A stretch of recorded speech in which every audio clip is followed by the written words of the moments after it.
gens deviendraient tarés dans le monde entier.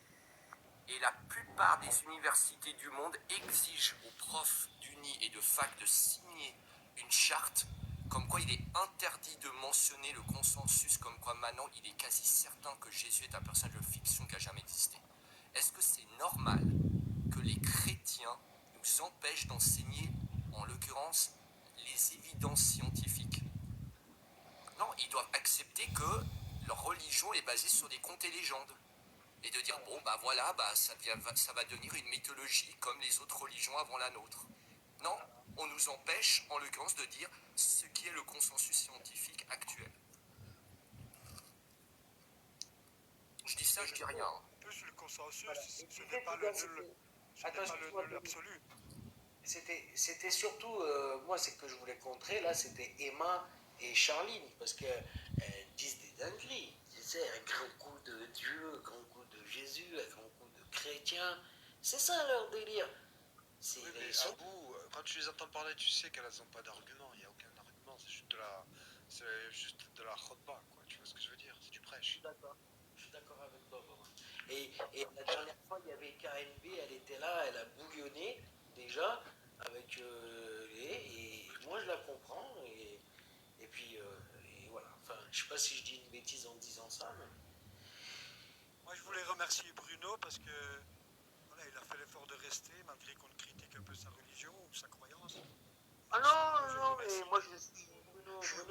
Aujourd'hui c'est un jour où il n'est pas. Et Bruno dit qu'il était chrétien un jour sur deux. Aujourd'hui c'est un jour où il n'est pas chrétien. Bruno, il non, est mais génial. c'est pas ça, c'est que comme tu dis si bien à vous, le christianisme ne sera rien du tout. Il faut arrêter avec ces conneries. Ça, il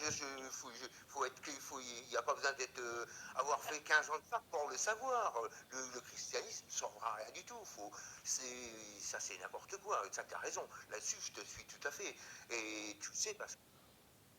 Ah oui, à quel sujet? Ça commence à devenir confus. Non, sérieusement.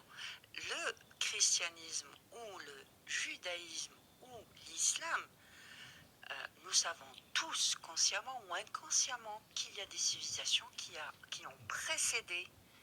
Nous savons très bien que le premier monothéisme n'est pas du fait des religions abrahamiques.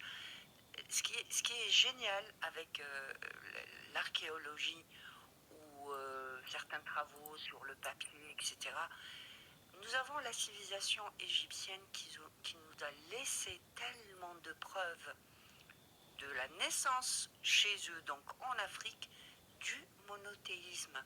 Et d'ailleurs, le personnage de Jésus, si on fouille bien dans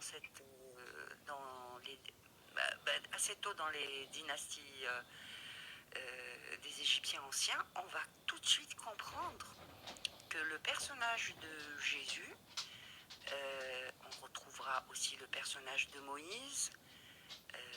L'islam aussi a appris des choses parce qu'on n'est que l'hiéroglyphe, mais il y a deux autres formes d'écriture que les Égyptiens utilisaient dans la justice, la comptabilité. Et prenez ces parchemins. On a des copies des papiers de Rinde qu'on peut voir dans certains musées. Vous allez, la première des choses, montrer par exemple à un musulman le papier Rinde, tout le monde va croire que c'est du Coran, parce que l'écriture ressemble énormément. Donc on sait que ces civilisations anciennes, qui étaient déjà très avancées dans cette région du monde, et bien d'autres civilisations. Ce qu'il y a, c'est que, comme disait tout à l'heure Athée, ne pas donner l'autorisation d'enseigner certaines choses, ça veut dire qu'on veut couvrir certaines factualités qui ont été démontrées par des scientifiques qui travaillent là-dessus depuis bien longtemps. Et plus on avance dans le temps, et puis on est en train de découvrir des choses. Donc c'est quoi le problème ici, aujourd'hui, comme l'a dit si bien tout à l'heure Bruno? Aujourd'hui, on fait